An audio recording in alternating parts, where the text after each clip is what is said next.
Well, hi everybody, my name is Greg Anderson and I have over 8 years of experience using GoPro cameras for still pictures and especially video. Started in 2011 with the GoPro Hero, I guess version 1, and then GoPro Hero 2 came out after that. So I had both of those for a long time, and I skipped a few iterations and finally bought another new GoPro with the GoPro Hero 6. Then I got the GoPro Hero 7, and finally, as of the time I'm recording this, this is the latest GoPro Hero 8 that's available. So one of my favorite things to do with a GoPro camera is time-lapse driving videos, and I thought I could share some of my experience with that. I usually do it just for the fun of it, because with my work I do a lot of driving around, and sometimes it's fun to stick a camera on the car and then speed that video up, or have the camera produce a time-lapse video straight out of the camera, and then have some fun pretending that I went to work at 800 miles an hour or so, and the commute's much more interesting and fun to watch it that way. But in order to get those shots, well, first of all, I had to decide where do I want to mount the camera. So you can get the dash cam view and have the camera inside the car, maybe mount to the windshield pointed out, or to the dash, or somewhere in there. I don't do a lot of mounting on the inside of the car, so you might have to get creative depending on where you want the camera to be, because you want it to be held kind of tight so it doesn't shake around much. But when you do the dash cam view, you're going to be seeing some of the frame of the windshield and the dash in the foreground, and for certain situations that might work fine. You might like that. I tend to not want to see the car as much, so I want to put the camera on the outside of the car. And when I'm putting the camera on the outside of the car, I'll use one of these suction mounts. This is one that came with one of my GoPro cameras back in the day, and so I still use this one. I find that the suction mount works really well, but works the best on the smoothest glass-like surface that you have. So usually that just means the glass.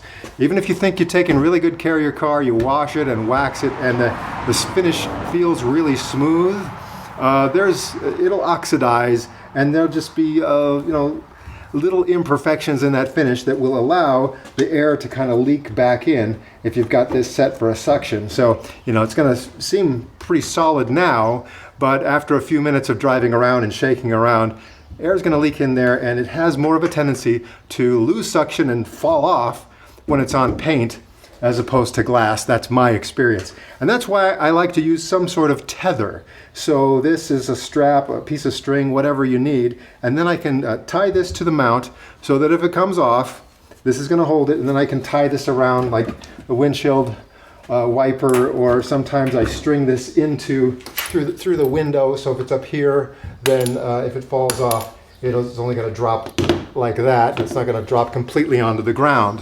These cameras may seem tough, but if it falls onto the highway and the car behind you runs over it, it's going to smash the camera, and you may think, well, it's worth the risk if I get a good shot.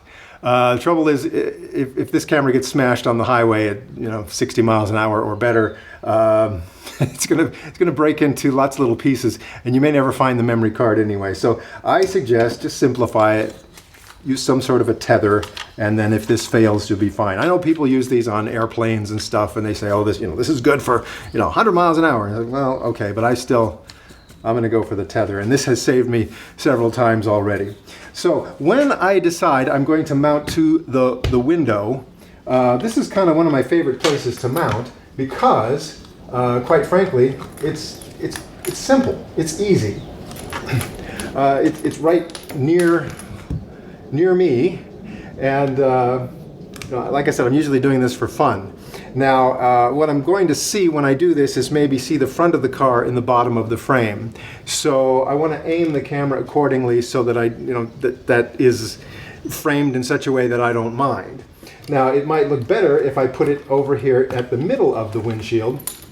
And that way, if I do see the front of the car in the frame, it's kind of centered in the frame, and that's going to look pretty good. Now, the one thing about mounting the camera in these places is if you ever have to use the windshield wipers, they would probably run into this suction mount, so you might mess up your windshield wipers, or just kind of scary. So make sure you're not doing this on a day when you're going to need to use the windshield wipers, or you can put it on the opposite corner, that passenger side corner, because with these windshield wipers and the windshield wipers on my other vehicle, they never actually wipe that far top corner of the windshield. So you can put it over there, don't have to worry about windshield problems. And so with this, I barely have enough room on my tether to kind of string this into the door to hold it back if it falls, but I may have to adjust my tether depending on where I've mounted the camera. So I like the outside of the vehicle, but there are some pluses and minuses of the outside of the vehicle. One thing is, if it is snowing or raining and you get droplets of rain or you get snowflakes that collect right over the lens, then that's probably going to make your shot less appealing or even not usable at all. So that's something to keep in mind. You might want to wait until there's a day when it's better weather if you're gonna drive around, and you don't want that problem. Now obviously if the camera's on the inside of the car, then you'll just use the windshield wipers and that's going to clear the window, and then you won't have any view obscured by snow collecting on the lens, because you're just going to wipe it off. But then you would also have windshield wipers showing up in the picture, and I don't know if you want that or not. Okay, so something else about having the camera on the outside of the car, it is more susceptible to some other damage as well. I don't know what it's like in other parts of the country, but in my memory, as I've lived in other parts of the country, there didn't seem to be as many little bits of gravel and rocks and things on the road as there are here in this part of the country where I live in northern Utah. So it's very common that there's enough little rocks on the road that cars in front of you are going to lift those up, and kind of shoot them at your car. So a lot of cracked windshields around Utah, and paint chips, here on the hood and stuff. And so those same rocks that could crack your paint and crack your windshield could also hit your camera. In fact, I had this experience. Here's, let me tell you this.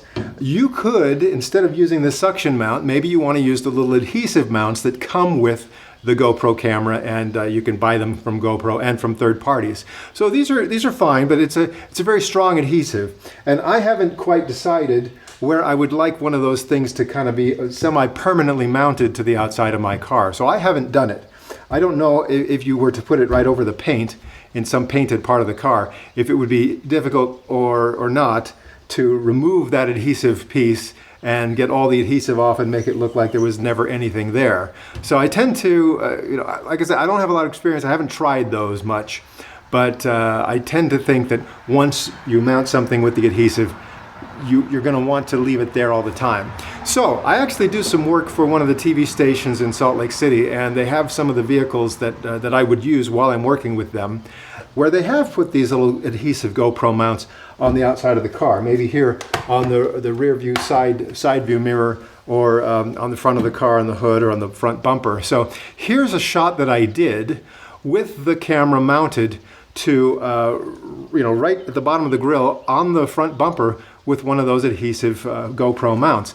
And I like this view because you can't see any of the vehicle in the shot. It's low, it's a little bit lower than your point of view when you're driving the vehicle, but that's an interesting point of view, and I just like how it's perfectly centered. As you're going down the freeway there, the camera is centered right in your lane, and it gives you a really nice view. However, I experienced a problem using that particular mounting location because of rock chip damage. I actually did have a little rock chip come up and hit the front of the GoPro camera. Now, I was lucky that it was a GoPro Hero 7 Black, and there is, with those cameras, the 6 and the 7, and there's the ability to twist off and remove the glass cover that's on the farthest forward piece of the camera. Twist that off, remove it, and replace it. You get one from GoPro, costs about $20. So the chip that I had in this one is way off in the corner, probably wouldn't affect the field of view very much of what you're seeing, but I wasn't sure if it was going to affect the waterproof capabilities of the camera. So I went ahead and bought a new one for about $20. They don't have an easy fix for the GoPro Hero 8. If you were to crack the glass here on the front lens, they don't have a fix for that. You're kind of done with that camera, maybe. So something you can do instead, though, that I would recommend is you could get one of these diving suits for the camera. And these cost about $50 if you buy the official GoPro version. But if you look around on eBay or even Amazon and find a kind of a third-party knockoff version, they work just the same way. The camera goes right in there, and then you get that extra plastic protection and a little glass lens on there for less than $20. So less than the price of just this little replacement thing that I got from GoPro. You can get a whole protective suit for the camera, and you can use this then when you mount this on the outside of the car. Then if you get any damage from rocks, at most you would have damaged this little $20 or less accessory. Also, if you happen to be pointing the camera backward, and so the front, as far as when you're driving, the front facing part of the camera is back here, it's nice to have one of these protections on there, because otherwise you've got the touch screen exposed, and if a rock comes up and hits that, you could damage that too. So I like to have it a fully enclosed suit there, if you will, when this is on the outside of the car. You could say, well, that's going to affect the sound, isn't it? Yes, it is. But it's for this purpose, it's time-lapse. You're not going to use the sound anyway. So that's what I would recommend with the GoPro Hero 8, mounting it on the outside of the car. Now you want to consider how you're going to frame your shot. As I said, if I have this camera way up here on this corner by the driver's side here, I kind of like it up here because I'm seeing both sides of the road. This is closer to the middle of the road, so I can aim it mostly forward and get the shot I want. If it's over there on the other side and I want to see the road and not too much of just what's there off the road, I may be shooting across the front of the car towards oncoming traffic. You can decide what shot you like the most. If this were over there pointing straight forward, I would have half highway and half whatever's off the highway, and maybe I wouldn't like that, maybe I would, but something you can consider. And another thing you want to do as you're mounting it, try to make sure that it's level as far as the left and right tilt. And it's easy to find something like this, a little bubble level device. You can get this at a hardware store, just kind of in the in the dollar bin, if you will. So this one's kind of nice. I can just stick this on top of the camera, and I can figure out how to get that perfectly level left to right. It doesn't have to be level as far as up and down. That I can adjust. But left and right, that's kind of important, because let's say you've got this great piece of video, last several minutes, you drove 100 miles and you did that in time lapse, and it was a wonderful day, everything looked great, and you get home and you find out that the horizon line in front of the camera is tilted, and it kind of makes the whole thing unusable. It's just kind of a big distraction for those that are watching it. So make sure that you level that out as you're shooting. You could probably fix it in the computer later on, but why give yourself that much extra work? Just level it, it's easy enough. Now, when it comes to framing, if you're tilted down, you see more of the road, and you see more of, say, the front of the vehicle, unless you're way out front there. And so that you're going to experiment with that to see how you like the framing, if you want to see more of the road and the traffic around, or you could tilt it up and see more of the sky. If you have an interesting sky, like lots of clouds, then it might be a good idea to keep it pointed mostly up. But if it's there's no clouds in the sky that day, it's kind of boring to see mostly sky and not as much of what's happening in the foreground. Around here, because it's high elevation, the clouds can actually kind of be a dual layer sometimes. So you've got some lower clouds and some higher clouds, and as you go through that at a high rate of speed, you can more easily see the different layers of clouds moving at different times, and that's a very interesting shot. You might want to get some of that. Very interesting. Just another word on leveling the camera. There are a lot of interesting lines and curves and stuff on the car. So I may look at it like that and say, yeah, that looks level, and walk away from it. But I think it's best to actually test the level. So you want to make sure the car is on a level surface, the camera is mounted well, and if you level it that way, then you're not going to run into problems of kind of eyeball. If I eyeball it and I get it wrong, just like I said, these are cheap. Don't just go find one. Level that camera when you go. And one more thing before I get into the fun stuff of all the settings and the samples. Remember that when you're driving and you're doing time-lapse and you're the driver, your number one responsibility is to drive safely. I recommend that you get the camera completely set and then turn it on and let it roll. And then you drive and let the camera do its thing and you do your thing. And don't worry about the camera. If it's time to stop the camera, change a battery, whatever you're going to do, pull over, stop, finish your job as the driver, then fiddle with the camera. Then when the camera's ready to go again, go again. Now you may say, well, if I do it that way, I'm probably gonna have a lot of unusable footage. I'm gonna be shooting a lot more than I need. Fine, you can cut out what you don't need in the computer later on. But I want you to drive safely, and I just have to say that because, you know, I kind of take it for granted that people are not being foolish when they're playing with the camera and driving at the same time. Don't play with the camera. Do that before you drive and after you drive. Okay, enough of that. Now, how do you create this wonderful and interesting time-lapse footage? Well, there are two ways to do it. With the older GoPro cameras I had, there was really only one way to do it. You would set the camera to take a still picture at a certain number of seconds apart from each other. Okay, so then you would combine those still images into a video sequence in the computer later on. So if I say, well, I want one frame of video every 2 seconds. You would set the camera to take a picture every 2 seconds. You have this long string of photos and you combine that later. Okay. With the newer GoPro cameras, it can create the finished video right in camera. So you tell the camera, I want you to make it 10 times normal speed or 15 times normal speed.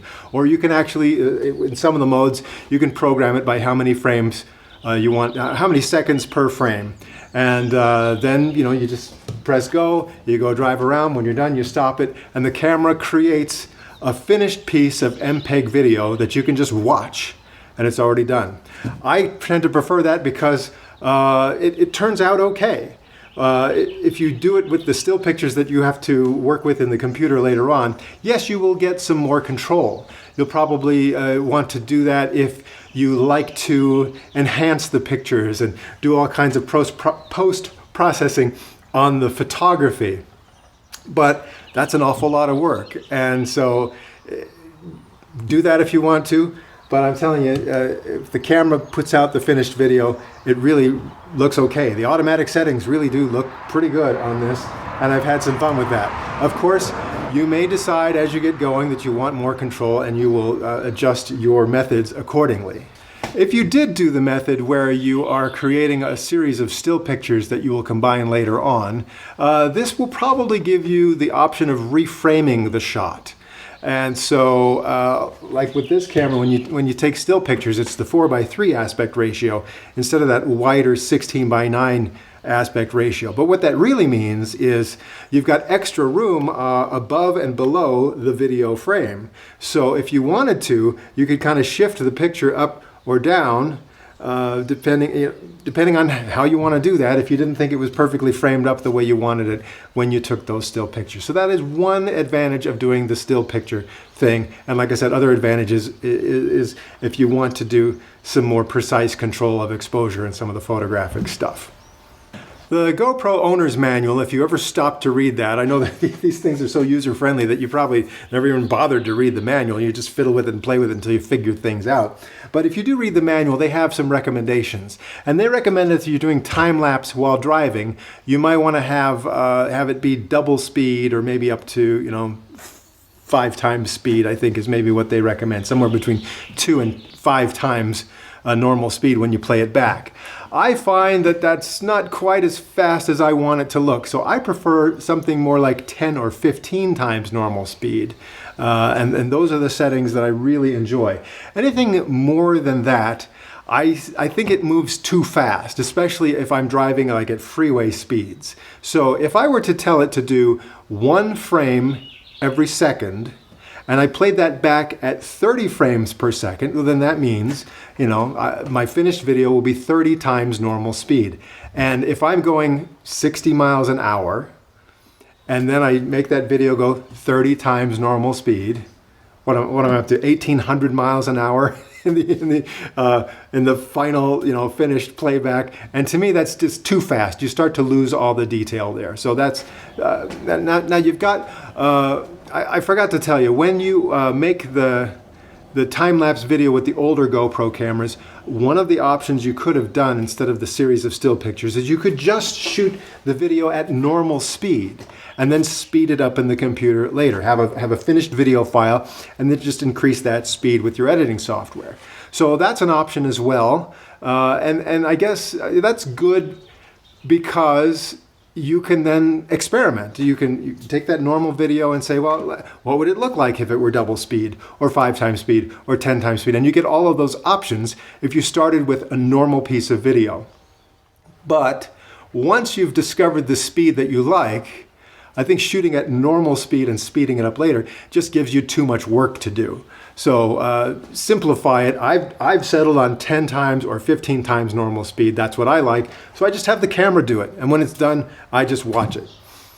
And another thing that I find really fun about these GoPro cameras, these newer ones, is they have a stabilization feature. They will electronically stabilize the picture. So what it does is kind of takes the full sensor and zooms in just a little bit. And then it's able to kind of move that around a little bit to compensate for the shaking of the camera. So I can show you an example of what it looks like when I'm driving around and the camera is mounted and it's nice and still against the car and there's no stabilization added to the picture. You can see that the piece of the car that's visible in the shot is rock solid. Looks like it's not moving at all. And everything else around the car, it shakes a little bit. There's some bumpiness going on, and but it's still a fun thing to look at. Now, if I turn on the stabilization, I get a little bit of a different look. Now you see that the piece of the car that's visible in the shot, that is moving around quite a bit, but it makes the view in front of the car, the horizon line and the road, all of that looks to be a little more smooth and stable as you're moving through it. So that's the main difference you'll notice if you're using stabilization when you're doing a time-lapse with these GoPro cameras. Now the GoPro Hero 6 had this electronic stabilization available in regular video mode, but not in the time-lapse mode. So if I wanted the stabilized time-lapse video with the Hero 6, I would shoot a normal speed video and then I would speed it up in the computer later. Then with the GoPro Hero 7 and now the 8, you can have the stabilization while you're shooting the time-lapse. So again, it's all done when you pull that video out of the camera and just play back the file straight out of the camera. You get that stabilized look, and I kind of like that. One more thing about time-lapse stabilization. Let's say I've got the camera inside the car pointed at me. So I've done this a little bit just to kind of entertain my kids so that they can watch what I look like when I'm driving super fast, right? So if I have, like here's an example where there's no video stabilization, and because there are several fixed references in the car, you can see the window frames, you can see the seats, you can see all the things in the car, and those are rock solid, and the stuff that's outside of the car maybe bounces around a little bit. Okay, so that's what it looks like when I do it that way. Now, if I were to turn on the stabilization and then do a time lapse, inside the car, I think it looks like that my car is just shaking me around, and I don't really like the way this looks, even though maybe what's outside the car would look stabilized. But again, this isn't really working for me to have stabilization on for this particular camera angle. Another thing is if I were to point at myself from outside the car, okay, you can mount the camera on the outside looking in, and again, if you're doing the video stabilization, you've got the car as a reference and it's shaking around, and it's making me look like I'm shaking around even though the background behind me is smooth. So I might want to keep the stabilization off from this angle. This is a kind of a difficult angle anyway because there's a lot of glare on the windshield. It's hard to see in. Got to make sure the windshield, it should have been a little bit cleaner than this because it looks pretty bad as I'm looking through a dirty windshield and showing that to you on this international platform. So again, there are times when you might want to use this angle, but I don't find that it's a super useful angle. Really distorts the way that the car itself looks too. Isn't that a weird looking car? And finally, one more thing that I have not yet experimented with much myself, but this is coming up in a future video very soon. It's using neutral density filters. Now, what does a neutral density filter do? Well, you could put colored filters on cameras to get different effects. I want to enhance the sunset, so I'm going to put a little bit of an orange filter on my camera. Or that's something you could also manipulate in the computer later on. What a neutral density filter does is it reduces the light coming into the camera and hitting either the film or the sensor on your camera. And it reduces all colors in the spectrum. So just, like sunglasses, sometimes if you put on your sunglasses, everything looks a little golden or a little bit blue. But if they were neutral density sunglasses, it would look the same, it just wouldn't be as bright. And that's what a neutral density filter does. It doesn't manipulate the overall color, but just reduces the exposure. So what this could do is take, say, a daytime shot and reduce the light so the camera is thinking that it's seeing a nighttime shot. And so these cameras with their automatic exposure functions, what's it going to do when there's less light coming in? It's going to adjust the ISO and the shutter speed to compensate for that, so it's getting what it thinks is the perfect exposure. So you can manipulate in software on the camera to prevent the ISO from going too high to make that compensation. And so what it's going to do is it's going to lower the shutter speed to make that compensation. So what's the practical effect of having a slower shutter speed when you're doing time-lapse? Well, it gives you a little bit more natural motion look. All right, so let me show you quickly a piece that I did on the highway. Okay, and so, there's some time-lapse, that's what you're used to seeing. Now, if I were to stop this and just pick one frame right in the middle of this sequence and show you that frame. Now, if you look at that, it's very sharp. And why is that? Because it was a bright sunny day, so the camera had the shutter speed set to a very fast setting. And at that fast setting, everything in the frame is frozen. Okay, so in a sense, this frame doesn't look much different than if I had gone out there and stood in the middle of the road and held the camera up and snapped the same picture. Okay, so a moving picture versus a still picture look the same because the high shutter speed had frozen everything. Now, let me show you by contrast. Here's a little piece I did at night. So I'm driving around and now the camera's trying to compensate for the very low light. So it's making it a slower shutter speed. And in this, if I were to stop this and show you just one frame out of this, you can see there's a little bit of a blur from the motion. And that motion blur can make the picture look a little bit more natural. So, so how do you get that motion blur when you are shooting in a brightly lit daylight conditions? Well, you then use a neutral density filter over the lens to allow less light in and get more of a nighttime style of exposure. And you can adjust exactly, this is getting into some of the photographic settings to manipulate ISO, shutter speed, and get it kind of dial into that sweet spot that you want. So there's just enough of a motion blur to make it give you that natural feel without getting bad artifacts like too much grain or something because the ISO was out of control. So I will do another video in a few days because I'm ordering some neutral density filters because I'm going to play with this.